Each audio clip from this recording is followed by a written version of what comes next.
सत्संगत जी, प्रेम से कहना धन्यकार जी। सत्संगत कैसे हो सभी? गुरु की कृपा से कुशल मंगल होंगे। सदगुरु की कृपा से सभी अपने अपने परिवारों के साथ अपने अपने घरों में सुख शांति सुकून के साथ जीवन जी रहे हैं। तो सत्संगत ये कृपा किसकी है? इस परमात्मा की है। कहते हैं जिस पे कृपा राम की हुई उस पे कृपा करे सब कोई। कहते हैं परमात्मा की कृपा जिस पे होती है वो सत्संगत अनेकों सुख जीवन में पाता है। लेकिन सत्संगत जी, सुख भी तभी आते हैं जब हम कहीं अच्छे कर्म करते हैं, क्योंकि सत्संगत जी कर्म के ही अनुसार हमको फल मिलता है। कहते हैं कि बोए पेड़ बबूर के तो आम कहाँ से खाएं। सत्संगत जी कर्म जैसा इंसान करता है वैसा ही फल पाता है। इसलिए कहते हैं कर्म प्रधान है।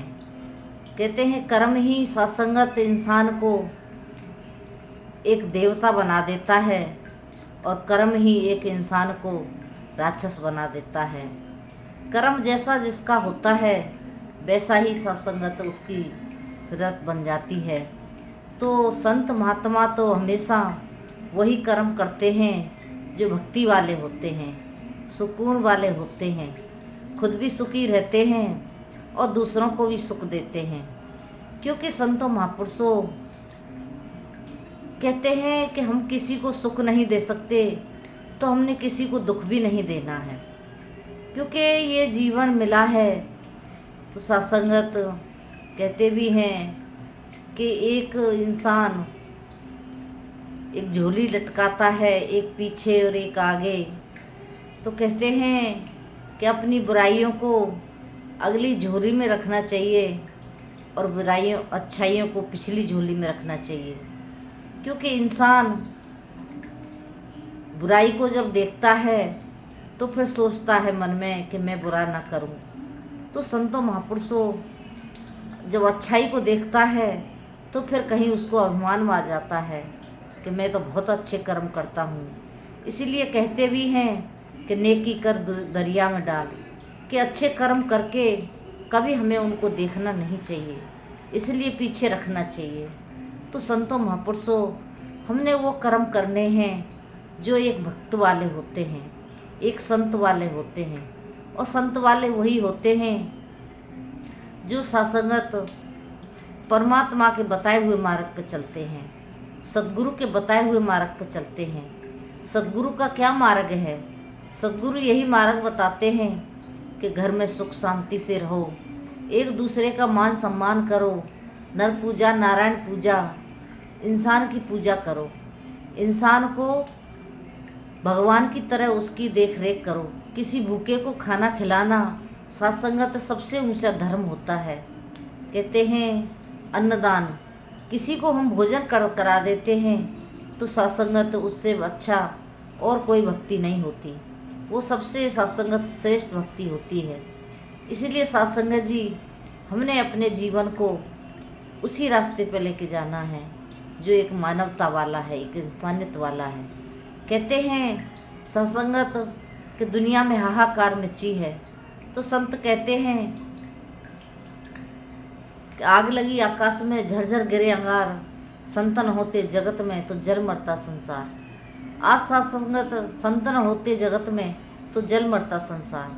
संत ही होते हैं जो खुद भी सत्संगत शांत रहते हैं, सुकून में रहते हैं और दूसरों को भी सुख देते हैं। तो ये बातें हमें सद्गुरु सिखाते हैं। ये बातें हमारे मन और दिमाग में स्वयं नहीं आती, या तो परिवार में कोई गुरसिक हो या कोई संत हो वो सिखाता है, या फिर सद्गुरु के चरणों में जाकर के हम ये सीखते हैं।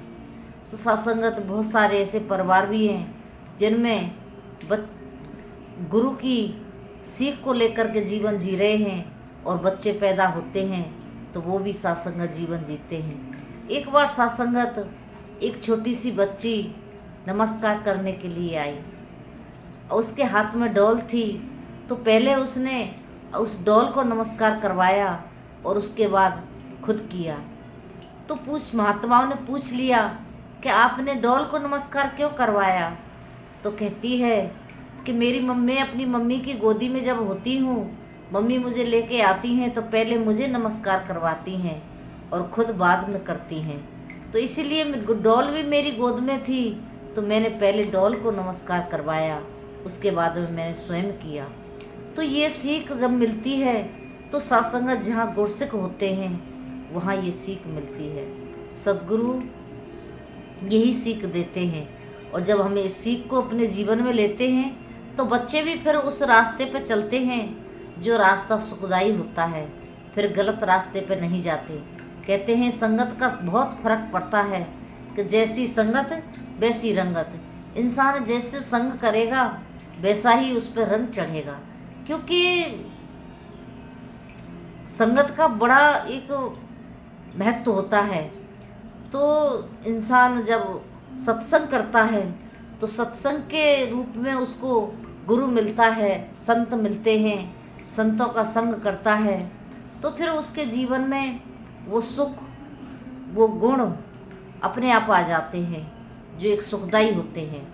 तो वो गुण तभी आते हैं जब संतों का संग करते हैं, क्योंकि संत तो यही समझाते हैं कि हमने सेवा करनी है, अपने बड़ों की सेवा करनी है, मान सम्मान करना है, इज्जत करनी है, किसी की बात को नहीं काटना है, किसी को ऊंची आवाज़ में जवाब नहीं देना है। ये हमको सद्गुरु और संत सिखाते हैं। जब हम ये सीखते हैं तो फिर जीवन में वो सुख अपने आप ही आ जाते हैं। एक बार एक बहन बाबा जी के पास आई, बाबा जी से कहती है, बाबा जी मेरे घर में बहुत झगड़ा होता है। जब बाबा हरदेव सिंह महाराज गुरु गद्दी पे थे तो कहने लगे, तो मेरे घर में बड़ा झगड़ा होता है। तो महापुरुषों ने कहा, तो सत्संगत कहने लगे, मैं तुमको एक दवाई देता हूँ जिससे झगड़ा बंद हो जाएगा। तो सत्संगत उन्होंने चरणामृत लेकर के उनको दे दिया और कहा कि इसको अपने मुंह में डाल लेना। जब आपकी बहू तू मैं करे तो इसको मुंह में डाल लेना और बोलना मत। तो उसने ऐसा ही किया।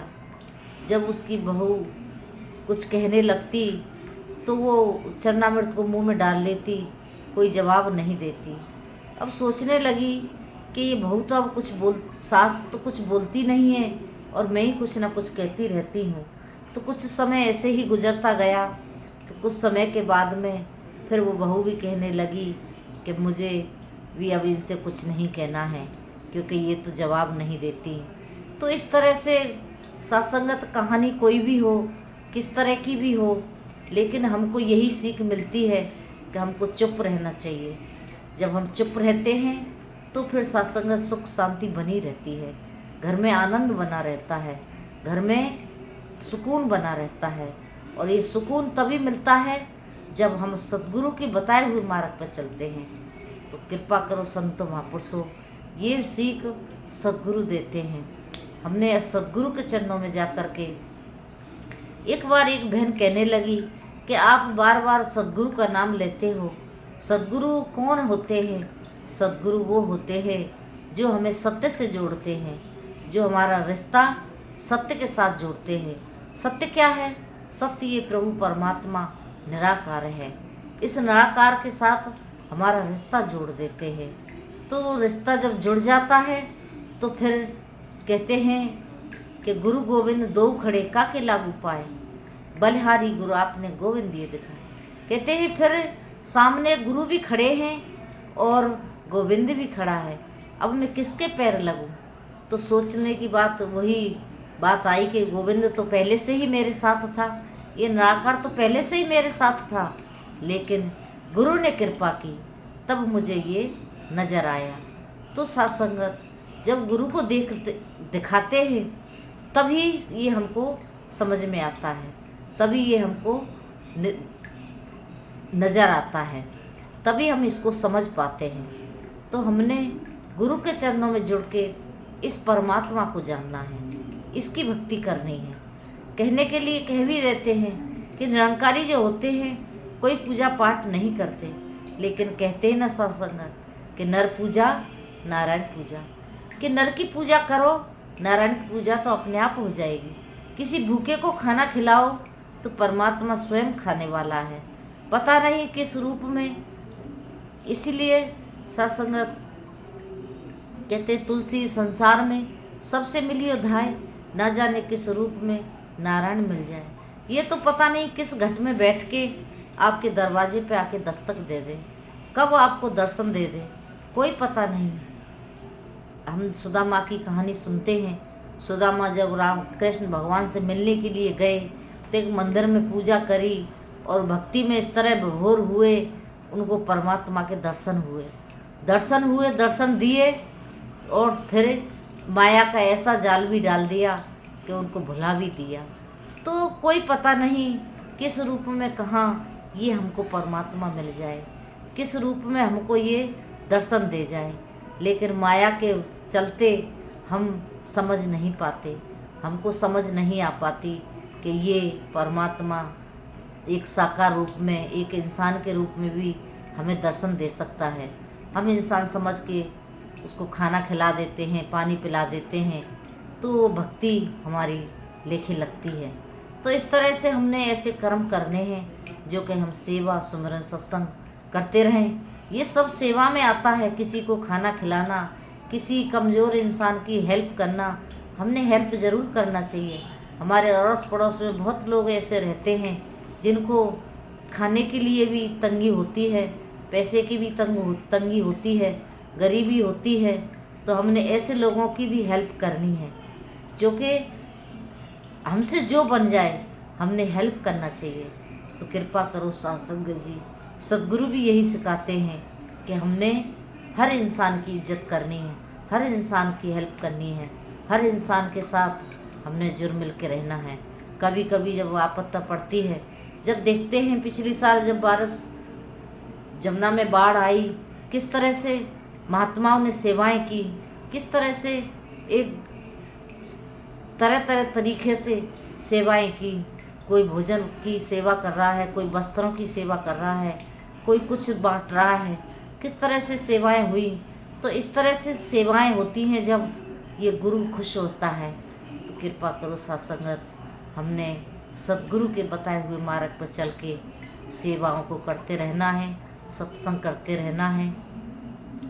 और सिमरन तो हम सत्संगत चलते फिरते उठते बैठते हर समय करते रहते हैं। तो सच्चा बादशाह कृपा करे कि हमेशा हम इनके चरणों में जुड़े रहें। ऐसी अरदास प्रार्थना आपके लिए, अपने लिए, सारे संसार के लिए कि सबका भला करो भगवान, सबका सब विध हो कल्याण। और कोई वचन आप संत महापुरुषों को अच्छा न लगा हो तो दासी को बख्श लेना, माफ़ कर देना, क्योंकि हमारा धर्म यही कहता है हमने एक दूसरे की हेल्प करनी है, हमने एक दूसरे के दुख में शामिल होना है। कहते हैं किसी का दुख में शामिल होना, इससे बड़ा कर्म कोई और नहीं होता। सुख में तो सब साथ दे देते हैं, तो दुख में कोई साथ नहीं देता। लेकिन गुरु हमें यही सिखाते हैं कि हमने दुख में भी हर इंसान के साथ खड़े रहना है।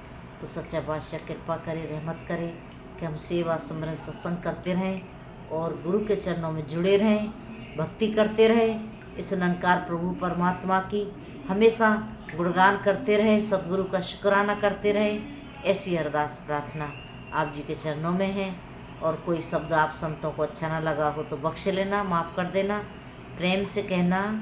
धन्यवाद जी।